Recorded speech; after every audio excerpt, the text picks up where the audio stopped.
Hey Swifties! Welcome to a brand new episode of Swiftie School, where together we walk Clownelia Street covering the latest news and Easter eggs from our fearless leader, Taylor Swift. I'm your host, Reagan Bailey, and it is enchanting to have you here.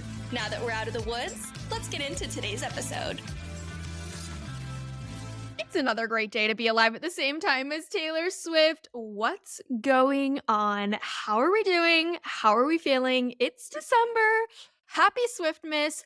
Ho, ho, ho. How are we doing? Wow.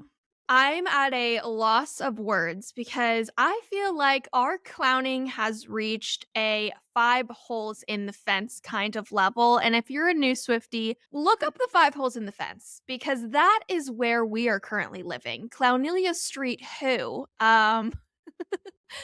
Reputation at this point, I'm going to forget that it exists. I forgot that it existed. Actually did not forget. It is very top of mind. Top of mind at all times. Very mind consuming. It's funny because I don't consider myself like a rep girly, but I am very excited. Can you imagine getaway car? I'm in a getaway car. Like the moment we thought that like hearing New Romantics was going to send shockwaves through the earth. Getaway car? Like, ooh, how does that even go? I'm in a getaway car. What is the beginning of getaway car? I left you at the motel bar. Like, and she's gonna sing that with some grit. Anyways, wow. That was a tangent and a half. I am quaking in my boots. I think I need to put that on a shirt. I love that saying. I notice I say it every episode, and perhaps that's problematic, but hey, welcome to the podcast. If you're new here, my name's Reagan. This is, I was about to call it Clownelia Street. This is indeed not Clownelia Street. This is the Swiftie School podcast, and we have so many new listeners. I am, perhaps at the time this is coming out, we've reached 100K downloads, which is absolutely whoa baby bananas.com. I cannot even fathom that. When I started this, I really didn't have a game plan. I'm not joking when I say from the time that I thought of this podcast to the time that I started it was less than 24 hours. Let me take you back down memory lane for a moment. I don't know if you guys are spiritual at all. And I wouldn't say that I'm like crazy spiritual, but if I get some sort of like palm reading or some psychic medium tells me something, you better believe it's living rent free in my head for the next eternity because I'm very like superstitious about that stuff. So, anywho, me and my mom randomly on TikTok Live, of all things, this is really a rabbit hole, but here we are. About like 2 or 3 years ago, me and my mom were in the car. We were like, I had TikTok Live up for some reason, and then this psychic medium, was it TikTok Live? I don't know what it was. It was some sort of live stream of sorts. And this psychic medium ended up choosing us. She ends up doing a reading, and she told me I need to be speaking in front of crowds more. And I was like, well, that's weird. I already post online for like not literal crowds, but crowds technologically wise of people. And she was like, no, I just have this vision that you're going to see great success if you speak in front of more and more people. Like, practice your public speaking. And I was like, well, that's strange. I'm very comfortable with public speaking. Like, put me on a stage and I'll do a performance. What do you want me to do? And so I think it's really crazy that I had this idea to start this podcast. I randomly just did it. I feel like everybody has a podcast. So I felt like I kind of jumped on the bandwagon, but I started it. And then it dawned on me the other day, oh my gosh, who knows if she was really a real psychic or not, but she did tell me to be speaking in front of more people and that I would find great success with it. So here we are. Side note, I'm trying not to scream as much because I was listening back. If you guys follow me on Instagram, you see that I have been looking for a podcast editor. So many of you guys applied. Thank you so very much. We could talk about working for me in a moment if that's of interest. But I posted about a podcast editor, and so it's forced me to, I need to record these episodes in advance so I can send them out to some candidates, have them do test runs, whatever. And so I had to watch back, the edits they've been sending back. And holy moly, I yell a lot. So if you are listening into the car and you have a sleeping child or something, I am very sorry for screaming in your eardrums. So I'm trying to stay a nice, healthy distance. Anyways, that's where I'm at. Let's get into today's episode. So I feel like what we need to talk about is the obvious. Taylor and Travis, Tavis, Swelce, if you will. We've touched on them. You guys are begging me in my DMs to talk more about my thoughts. And I know Taylor has asked us not to speculate about her relationship, but my question is it speculation if it already exists? We're not speculating. We're talking about the real raw facts, people. So she's been keeping us fed. I mean, we got a little bit clowned, a lot of it clowned from the Spotify hubbub, which leads me on another little tangent that I'll mention. Spotify really did the most with clowning. I am thinking of how that went down, and I'm sure Taylor had a part of it. But I was talking to my friend and it feels a little slimy. Spotify really did the most by making that whole campaign, fooling us. They really said foolish one by giving us puzzle pieces, dropping them all around the world, knowing that we would quite literally drop everything now and go absolutely bananas.com following the rep teaser that we had. I think that that was evil of Spotify. But shout out to everyone who jumped into my spreadsheet. That was so much fun. We literally clowned the heck out of that, and I had the time of my life fighting puzzles with you. But needless to say, I am just pondering about the boardroom conversations that went down regarding that graphic, the graphic that ended up solving the puzzle, with all of the unhinged Easter eggs. Like Olivia Benson wearing the all too well red scarf is my new Roman Empire. We need to discuss, we need to break this down further. I feel like I have not had the time to properly digest all of the Easter eggs that can be found within this graphic poster, whatever you want to call it. But I cannot stop thinking about how unserious these people feel like their job is. Whoever works for Taylor, Taylor Nation, and whoever works for Spotify, PR people, whatever, had to sit down and be like, now, how do we want to announce this? And then someone was like, well, we know people love Easter eggs. And then they were like, well, what if we made a clue, a treasure hunt? And then they're like, what if we put Olivia Benson in a red scarf? But the most notable, the one thing that's blaringly obvious that everyone's talking about, and I saw this really cool video, which I'm always terrible about sending you guys stuff after recording the episodes. If I never do that, please send me an email or a DM yelling at me, but I will try to send this. I saw a video earlier today talking about the vault, the orange vault. And if you're like, Reagan, what's happening? I missed the whole puzzle situation. Essentially, the graphic that was tied to this whole puzzle, announcing her as the global top Spotify artist, had this orange vault as one of the parts of it. And there was a seagull flying out of it. There's like glitter flying out of it. And then there is this like emblem. I think it's a shield. I'm forgetting the fancier word for that. Like a coat of arms? Coat of arms? Coat of arms? I have no idea. Regardless, there is a shield-like thing, graphic, on the top of it.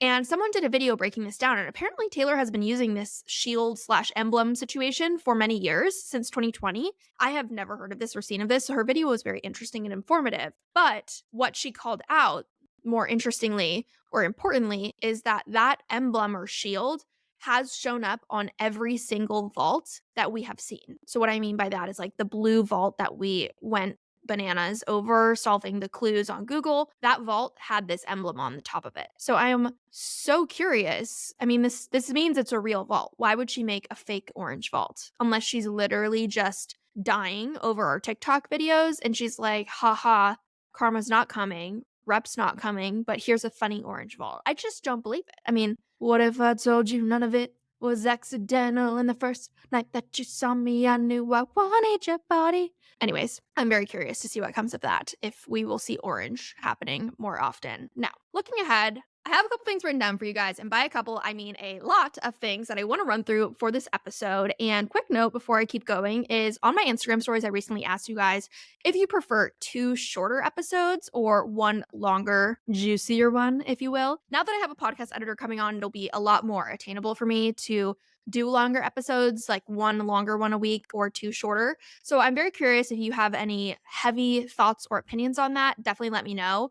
The only weird thing about this particular podcast is obviously a lot of the clowning and random things just like pop up here and there, and I don't want to wait. If I'm doing episodes every Wednesday, but then Friday she like drops a new album, I'm not going to wait until the next Wednesday. So I feel like that's where the Drop Everything Now episodes will come into play and all of that. But I do want to get into more regular cadence now that there are so many of you tuning in. So thank you so very much. And also thank you so very much for including me in your guys' Spotify Wrapped and sending those over. It was so fun to see and watch and repost and shed a tear over it. So what I want to talk about is the upcoming timeline. I want to talk about what we can expect from Taylor in these coming weeks, months, I guess. December, and January, leading into February, where we will see the return of the Eras Tour itself. Now, we know that that's happening like the second week of February. She's popping into Tokyo and then heading to Australia. But before that, we have a few very key slash notable things happening. Obviously, we just got the announcement that the Eras Tour film is going to be available for rent, and that is happening on Taylor's birthday. So December 13th, we know that we're getting something there. My mind keeps going to that date. It's 12/13.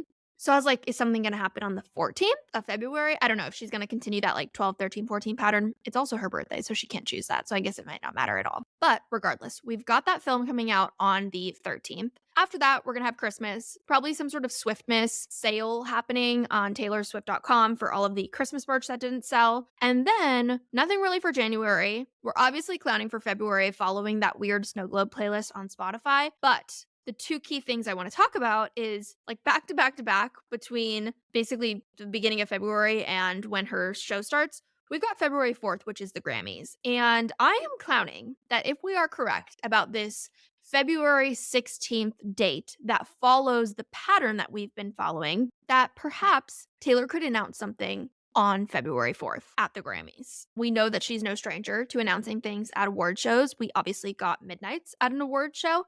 And I'm very curious to see if at the Grammys she will pull any sort of crazy stunt, especially if she knows she's winning, which I do believe they get told ahead of time that they're going to win. Maybe they don't.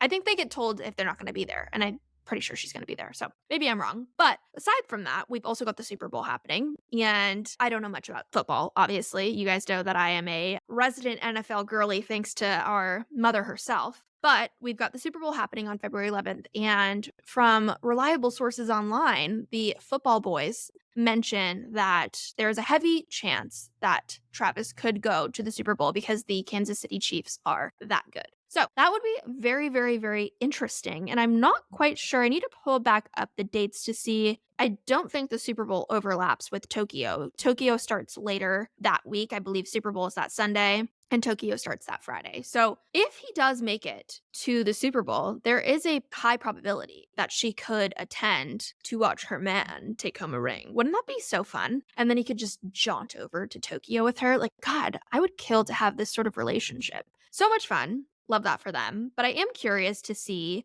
with the Grammys, circling back to that, because I do have a very important Easter egg regarding the Grammys itself. I am curious to see if he would attend that with her. If he is going to the Super Bowl, I don't know if, like, because it's a week prior, they're in like crazy training mode or what, but it is here in LA.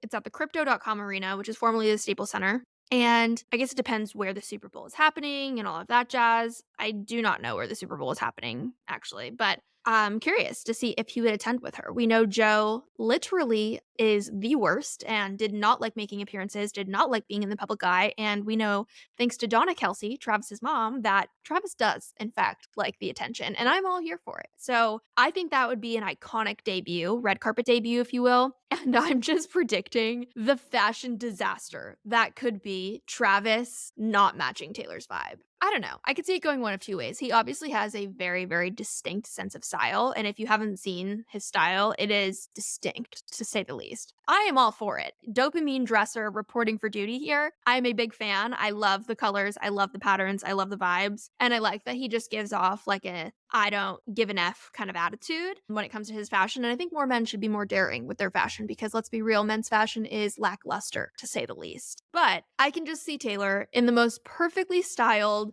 tailored look. She's got her nails done. She's got the Versace jewelry. She's got the Pat McGrath makeup. And then Travis is in like some banana print shirt, you know? Like I could just see it happening. But I'm going to put a little bit more faith into our man Travis because he's been doing a great job so far. But what I wanted to talk about, actually important information with the Grammys, is that this is the 66th. Let me repeat that. 66th Grammy Awards. Wouldn't it be so iconic / ironic for Taylor to drop Reputation or announce Reputation at the 66th Grammys Awards? Now, this is not on a Friday, it's on a Sunday. So my thought, stick with me, is that on that Sunday at the Grammys, she could announce it as a thank you for supporting me, blah, blah, blah.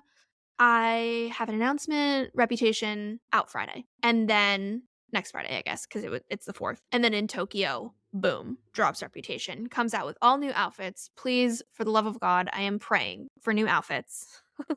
Give us a new Reputation outfit, please. That would happen maybe at the Grammys, being that it is lining up with that 6-6 vibe, giving off Reputation. And if you're like, why 6-6? Reputation is a 6 studio album, and that is what we know so far. So now, speaking of relationships, there has been a little birdie on the internet, and by birdie I mean major news outlets, reporting that Taylor is allegedly moving in to Travis's new $6 million mansion. He bought this not too long ago, somewhat recently. A lot of people are speculating that he bought this mansion for Taylor, which, I don't know, that seems a little bananas, like they haven't been dating for that long, but hey, if you're in love, you're in love, and we love love around here. So there are rumors she is going to be staying in Kansas City with him until she embarks on the next leg of the tour. And I think this will be fun. I have predictions that this is going to be a very public time these next couple months. I think Taylor is going to just be living her best freaking life. If you guys saw that little video going around recently of Travis hitting our local Trader Joe's to grab ice cream, apparently he told someone it was Taylor's favorite and that's why he was grabbing it. But I think we could be seeing a lot of moments of them just being normal, and what a time. What a time to be a Midwesterner. Let me tell you. I'm going to Oklahoma for Christmas. Is that anywhere near Kansas City? Because if it is, let me just take a little skirt down to the town and scope around. I follow a couple people who live in Kansas City, and from the sound of it, this is like the most exciting thing that's happened. But maybe I'm totally mistaken and Kansas City is like a really cool place and I sound like a terrible human. Please inform me if you live there or you are reporting live from the near whereabouts of Taylor Swift. I want to know what it's like. I guess she did grow up on a Christmas tree farm, so perhaps she's comfortable with living in rural places. I have no idea. But that being said, in terms of pre-Travis information, Jack Antonoff recently dropped a big, fat, juicy piece of information on his Instagram stories, and he shared that when Taylor dropped You're Losing Me, he reshared it to stories. He said, like, such an amazing time writing it or something like that. And then he said they wrote it on 12/5/2021. Why is this date critical to understand? Not the date itself, but the time period holds great significance and signifies what so many people have been thinking all along, and that is that Midnights is officially a breakup album. The fact that she wrote this, what, 2 years? I guess it was closer to like a year and a half, a solid year and a half. I think her and Joe broke up in like May, right? So a year and a half before she wrote this song. And if you really dig deep and listen to the lyrics of You're Losing Me, I'm hashtag concerned for our girl and the well-being that was occurring during the end of that relationship. But nonetheless, we've moved on to bigger, literally taller, better, redder things at the Kansas City Chiefs. And I just think that's an interesting nugget. So now when you're listening to Midnights, I feel like you can have a little bit more confirmation that it is most likely a breakup album. Okay, I know we're jumping around, but I want to go back to what I said about moving in with Travis. There are a lot of people, including Ryan Seacrest. And if Ryan Seacrest is talking about it, you know that we need to be talking about it. So, about the fact that there are engagement rumors, I think this is fascinating. I think there is, again, high probability of this for a couple of reasons. Because number one, of age, number one, of Taylor being very blunt of her interest in settling down and having a family and all of that jazz. But the timing that people are reporting on is wild to me. This was on Ryan Seacrest today, that Taylor is expecting an engagement by her birthday, Christmas, or after the Super Bowl. Now, after the Super Bowl, it's dicey because if he doesn't win, yikes. But he did win the girl, so oh, oh, oh. I'm in a singing mood today, folks. Hope that's okay with you. Hopefully, I'm not screaming in your ears this time. But I thought that was interesting that Ryan Seacrest reported on that. I don't know if that just means the whole world has put their clown noses on and we are officially crazy people. But I think that wedding alone would not happen until 2025. Taylor's touring all of this upcoming year, and there's just way they could fit a wedding in there. But who knows? Maybe they're going to hit the Whitechapel at Vegas and call it a wrap. Who freaking knows?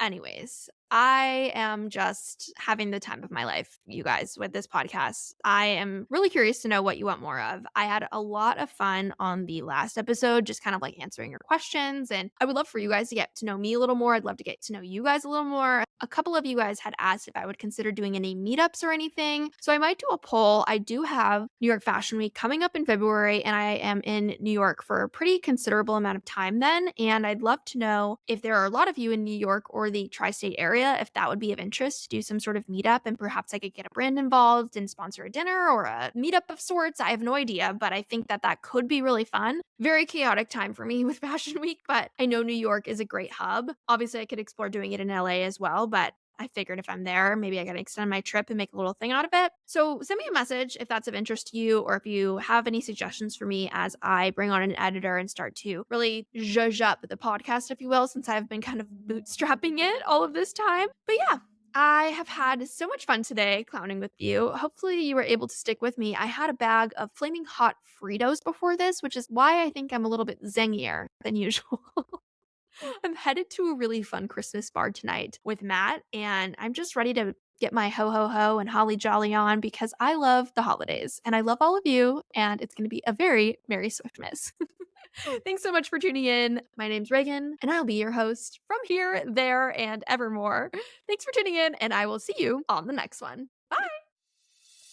Thanks for tuning in to today's episode. I know all too well how busy life can be, and I am so grateful that you chose to stay. Now just know this is me trying, and I would greatly appreciate if you took a minute to leave a review or maybe share this episode with a fellow Swiftie. Make sure you join my broadcast channel on Instagram for more Swiftivities, and long story short, this love is real, and I'm beyond grateful for your support.